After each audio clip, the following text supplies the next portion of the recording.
Président, Mesdames et Messieurs de la Cour, vous qui êtes d'ordinaire à ma place pour plaider, voilà aujourd'hui juge.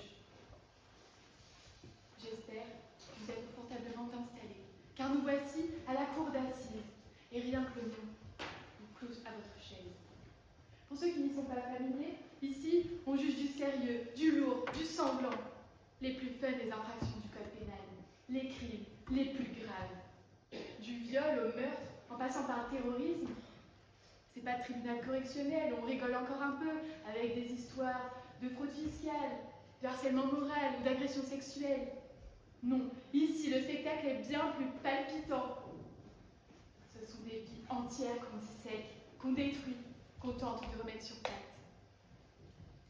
Tous les acteurs du spectacle sont là. Le siège, le parquet, les jurés, le condamné, son avocat, les parties civiles, la victime. Tout est parfaitement chorégraphié. Chacun est assis à sa place, sur le siège qui lui est dédié. Chacun se lève tour à tour au prétoire, à la barre, pour témoigner, faire valoir ses droits, défendre, juger. Chacun se lève, puis se rassoit. Et puis se lève une dernière fois. Parce qu'on ne sort pas des assises assis. On en sort parfois en héros, parfois en martyr, parfois en futur pensionnaire de Fleury-Mérogis. Mais toujours debout. Certains en sortent en festoyant, d'autres en titubant, le teint pâle, déjà en train de se demander si eux aussi apprécieront les plaisirs des touches collectives. Mais peu importe dans quelle position ils finiront. C'est debout qu'ils sortiront des assises. Et pourquoi? Mais parce que c'est la règle. On se lève pour entendre la sentence, comme si la gravité du moment devait être compensée par un bon maintien. La justice aime ces hommes droits, prêts à encaisser avant l'abattoir. Parce qu'un homme avachi sur un banc en bois, ça manque de panache. Et puisque je me vois contrainte d'énoncer des évidences, alors soyons fous, parcourons ensemble les différentes possibilités de sortir des assises. Alors nous avons le roulé-boulé, merveilleux, quel manque de respect, un beau pied de nez à la justice. Et puis je vous propose aussi, pourquoi pas de ramper, un retour au stade larvaire, symbolisant le poids de la sentence qui vous a broyé les chines. Ah, mon préféré, on peut sortir à genoux. La grande posture des humiliés célèbres, mi-Madeleine repentante, mi-Monica Lewinsky sous le bureau ovale. Assis, alors là, c'est une impasse existentielle. À moins d'être en fauteuil roulant, personne n'est jamais sorti assis d'un tribunal. Et enfin, allongé. Ah, la fameuse sortie horizontale. Le grand final du spectacle pour ceux qui ont tout perdu. Alors, option 1, la civière stratégique, simulation pathétique pour gratter quelques minutes de plus avant la geôle, le condamné feignant, le malaise vagal, la crise d'épilepsie, du vrai spectacle. Car comme Molière ou Dalida, quitte à mourir, autant mourir sur scène. Ce qui m'amène à ma deuxième option, la civière, le cercueil, pardon. Sortie définitive pour les condamnés chanceux d'être foudroyés par une crise cardiaque qui les dispense pour toujours des appels et de la réclusion. Jeune fille, vous n'avez rien compris à notre sujet. Debout est à prendre au sens métaphorique du terme, voyons. Sortir debout, c'est avant tout préserver sa dignité. Le condamné refuse de s'écrouler sous le poids de sa sentence. La victime se tient droite pour ne pas être réduite à sa souffrance. Et le magistrat reste raide, incarnant la droiture de la justice. Oui, même condamné, coupable ou innocent, on peut encore sortir debout.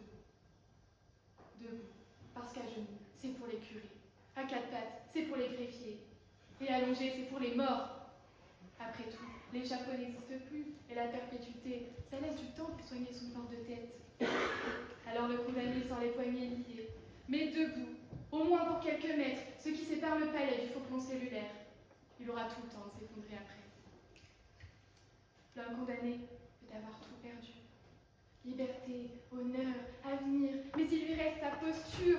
Ce n'est pas forcément du mépris ni de l'arrogance, mais une manière de ne pas offrir l'image au tribunal d'un homme à terre.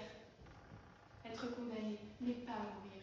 Même en sortant avec 20 ans de réclusion, il reste une vie à mener, une peine à purger, et pourquoi pas une carrière de chef dans la cantine de la prison. L'acquitter, lui, sort debout, parce que c'est la posture du survivant. Il a traversé l'enfer judiciaire, entendu sa vie disséquée, son nom sali. Et s'il n'en sort pas intact, il en sort libre, solide sur ses appuis, pour ne pas flancher une seconde fois.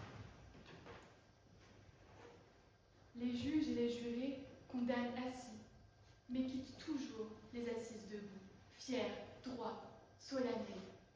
Debout, non seulement parce que c'est plus facile pour enjamber les cadavres sans froisser la robe, mais aussi parce qu'un magistrat qui quitte la cour en étant instable sur ses appuis, qui vacille, qui hésite, et c'est une institution qui s'effondre.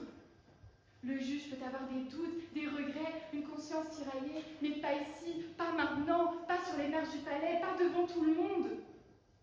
Un juge qui ploie, c'est un système qui bat de l'aile. Le procureur sort lui aussi debout. Parce qu'après avoir enterré le condamné sous une rhétorique implacable, sa robe reste immaculée, ses mains propres, et ce, alors qu'il vient de perpétrer le plus légal des assassinats. Parce qu'après avoir administré la peine capitale, il faut garder une posture impeccable, celle du bourreau qui ne regarde pas la tête rouler à ses pieds. Et le procureur, c'est l'État. Et quand il n'est pas en état de siège, il est toujours debout. Les avocats, maître, c'est pour vous. Les avocats sortent toujours debout, même après avoir défendu l'indéfendable. L'avocat pénaliste, accro à l'humiliation sophistiquée d'un procès perdu d'avance, se tient debout, savourant chaque gifle verbale, chaque humiliation feutrée, prêt à revenir le lendemain pour repousser le rocher décisif jusqu'au sommet. Il se bat debout, envers et contre tous, les magistrats, le ministère public, l'opinion publique, son propre client. Alors s'il ne sort pas debout, mais c'est piétiné qu'il finit. Certes, à l'intérieur du tribunal, il peut ramper, supplier à genoux, se contorsionner dans toutes les positions que réclame l'art délicat de plaider. Mais une chose demeure essentielle, c'est debout qu'il doit en sortir, debout pour garder intacte cette dignité masochiste qui lui permet, jour après jour, d'y retourner avec ce même plaisir. Debout pour briller sous les feux des projecteurs et des caméras sur les marches du palais. Parce qu'un avocat qui perd un procès n'a pas tout perdu. Il a fait entendre une voix, semer des doutes, marquer les esprits.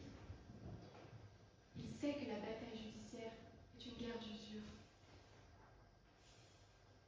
Badinter, plaidant contre la peine de mort. Avant 81, il a plaidé pour des condamnés déjà promis à l'échafaud. Il a perdu des hommes, mais pas son combat.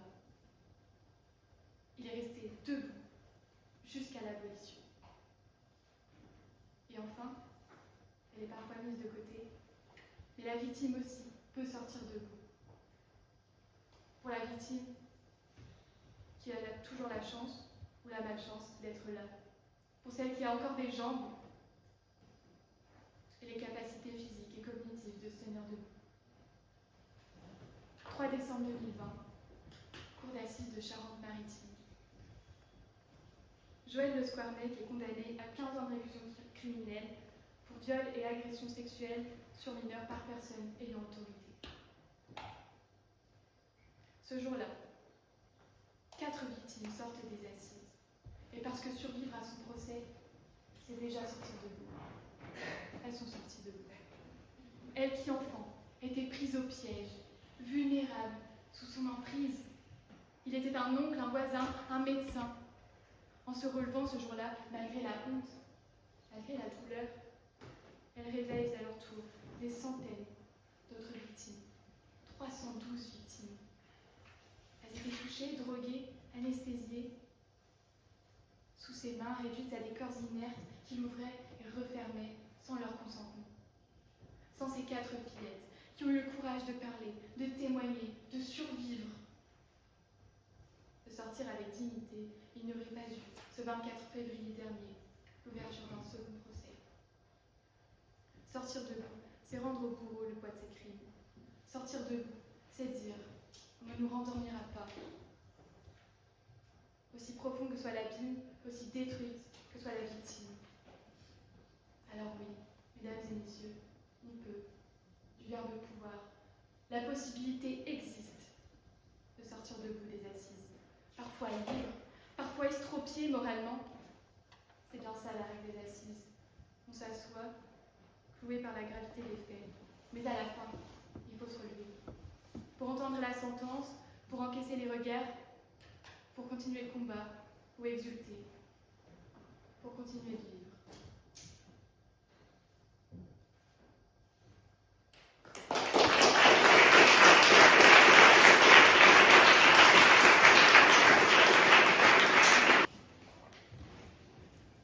Cher Président, chers membres du jury, je vais vous faire une promesse. Je vous promets que nous ne sortirons pas debout de cette salle. Nous ne le ferons pas, car j'ai découvert qu'il était tout simplement impossible de sortir ainsi des assises. La première étape de ma découverte a eu lieu ici même, lors d'un banal procès. Chacun prend place, puis une sonnerie retentit. À ma plus grande surprise, cette sonnerie annonçait la venue dans la salle d'une étrange procession d'hommes et de femmes vêtus de noir et de rouge. Peut-être quelques supporters égarés de je ne sais quel club breton. Chacun se lève, je m'exécute également, mais sur le banc, devant moi, une rebelle reste assise. Après des heures et des heures de longue patience, mon calvaire prend fin et le jugement est rendu. Attentive, j'ouvre grand les yeux tel un rapace épiant sa proie et je retrouve la rebelle. Stupéfaction, elle ne sort pas debout, mais reste fidèle à sa position de départ. Après quelques minutes de réflexion, elle roule. Impossible de se tenir debout lorsque l'on est tétraplégique. Impossible donc de dire qu'on peut tous sortir debout des assises. Dès lors, sans s'attarder sur les spécificités physiques de chacun, tout se joue peut-être sur ce petit mot « on ». Mais ne vous méprenez pas, qu'il désigne les hommes en général et ceux qui assistent aux assises, par exemple, où nous tous dans cette salle, le constat est le même, on peut sortir verticalement de ce lieu. Tout d'abord, lorsque l'on a le choix de sa propre position, on se doit de choisir l'efficacité. Se tenir debout, c'est se fatiguer constamment, c'est s'épuiser inutilement. On dit souvent que celui qui cherche à se limiter dans le but de s'économiser n'est qu'un paresseux, mais il est en fait le plus intelligent d'entre tous. Le plus grand symbole de l'intelligence n'est-il pas de savoir préserver ses forces en toute situation? Dès lors, pendant que le chef d'orchestre agite énergiquement sa baguette sur ses deux pieds sur l'estrade pendant les 35 longues minutes du concerto 24 de Mozart, le pianiste, les violonistes et tous les cuivres, eux, sont paisiblement et confortablement assis, bercés par la musique d'Amadeus. De même, on cherche à performer, à courir sur de longues distances, à sauter à la perche, à titiller le ballon, alors que l'on peut aussi, tout simplement, s'asseoir derrière une table d'échecs et tout de même se faire appeler sportif, puisque les grands stratèges, eux, ne courent pas. Ils s'assoient pour mieux réfléchir. Lorsque l'on a choisi l'efficacité, on se doit d'opter pour l'originalité. Se tenir debout, c'est se noyer dans la masse, c'est se perdre tristement dans la norme et dans la conformité en reniant toute sa créativité. C'est se soumettre à cette règle absurde que l'on appelle l'évolution et ne pas s'être rebellé lorsque le premier Cro-Magnon connu a décidé que se redresser c'était quand même un peu plus stylé. Mais souvenez-vous, nous marchions sur nos poings, nous nous déplacions dans les arbres une longue queue en guise de balancier. La vie était une aventure, un terrain de jeu infini. Chaque déplacement un défi. Nous sommes devenus moutons, mornes, monotones. Mais qu'est-ce qu'on nous a fait? Alors aujourd'hui, on se doit d'y remédier et de sortir autrement. Nous n'avons pas le choix, puisque l'on dit qu'à chaque occasion exceptionnelle, il faut une tenue exceptionnelle. Or, cette occasion est exceptionnelle. Ce même sol, hier encore, était foulé par de vrais avocats défendant de vrais accusés, par des juges rendant des verdicts importants. Mais aujourd'hui, l'heure n'est pas à la justice, mais à l'art. Et face aux vrais professionnels du Parlement, les orateurs de concours ne sont que des saltimbanques de la parole. Et ceux qui les écoutent, de simples spectateurs. Alors restons-y et faisons de notre sortie un art. Roulons-nous au sol, vidons les savons et glissons sur les genoux. Voyons qui sortirait vainqueur de la première course de chaises de bureau judiciaire jamais organisée. Quitte à sortir, faisons-le avec éclat et rentabilisons ces longues heures de PS. Sortons en roulade, ou en mieux, en pyramide humaine, et immortalisons-la pour rendre ce fameux post LinkedIn de fin de concours moins chiant. Imaginez la tête de vos collègues lorsqu'ils verront apparaître sur leur feed Maître Corgas en première voltigeuse, les bâtonniers à la base supportant bravement tout le groupe, avec pour commentaire délicieux: cher réseau, petit feedback sur un concours qui finit sur les rotules, avec un Bertrand Perrier chevelure au vent qui nous a émerveillés par sa souplesse. Mais quel beau tableau! Quel beau tableau! Assumons notre ambition. Nous avons voulu le plus beau des Rennais pour nos assises, le Parlement. Survivant d'un gigantesque incendie, rescapé des filets des marins pêcheurs, symbole même de la justice, 400 ans et encore toutes ses dents, un héros en somme. Avec son architecture grandiose, ses dorures magnifiques, nous l'avons voulu, alors soyons à sa hauteur. Pour en sortir, rampons au sol, lustrons ce splendide parquet à chevrons et compensons ainsi à notre manière les restrictions budgétaires du service public de la justice. Ou suspendons-nous à ces grands lustres dorés, balançons-nous pour les atteindre un à un. Personne n'a jamais eu l'idée de sortir par les airs des assises. Rampons sur le dos pour admirer ce splendide plafond à caissons. Pourquoi donc sortir en regardant droit devant nous toute une armée de nuques, alors qu'au-dessus de nous, un si beau ciel a été peint? Ne craignons rien, puisque personne ne risque d'outrage à magistrat aujourd'hui. Ne sortons pas bêtement debout, telle une procession derrière un corbillard, puisque nous sommes heureux d'être ici un samedi après-midi, heureux d'avoir trouvé une excuse pour ne pas participer à ce repas de famille prévu depuis 2 mois avec tante Sylvestre. Alors fêtons-le. Faisons-nous traîner par les vigiles en colère qui ont coûté une blinde à Lysias après nous être enivrés de beaux mots et de belles paroles. Sortons en un seul morceau, en 2 bouts s'il le faut, appelons les brancards, les transpalettes, les chaises à porteurs, que sais-je. Sortons avec éclat. Mais assumons cette extravagance. Dans cette parenthèse enchantée de la vie de cette salle, puisqu'il ne faut pas se fier aux apparences, personne ne sort jamais debout des assises. Même lorsque l'enjeu est un véritable procès, tout le monde en sort en fait de la même manière. Une conformité parfaite qui suit pourtant une grande inégalité. Ceux qui jugent sont perchés en hauteur sur leur estrade en bois, assis sur de beaux sièges douillets, ornés d'un dossier recouvert de tissu molletonné. Les juges assoient leur prestance sur toute la salle, sur des assises à la hauteur de leur responsabilité. L'accusé, lui, dans son box en verre, a déjà un avant-goût de la peine qu'on pourrait lui infliger. Et le public, lui, moins bien loti tout de même, sur de longs bancs en bois bien rudes. Une humilité sans pareille à croire que François d'Assise lui-même prendra place pour se juger à côté de Mémé qui a préféré venir voir entrer des vrais accusés plutôt que fait entrer l'accusé. Voyez ces assises, toutes différentes. On croirait presque une hiérarchie de position. Certains se lustrent le derrière alors que d'autres au fond ont bien mal au fion. et la sortie des assises, elle, rétablit l'égalité. Observez-les, tous ces protagonistes du procès. Observez-les traverser le long couloir de granit tout baigné de lumière juste avant d'atteindre le grand escalier extérieur. Aucun d'eux n'est réellement debout. Non. Chacun sort le dos courbé à sa manière, sous le poids de ses responsabilités, de ses paroles et de ses visions.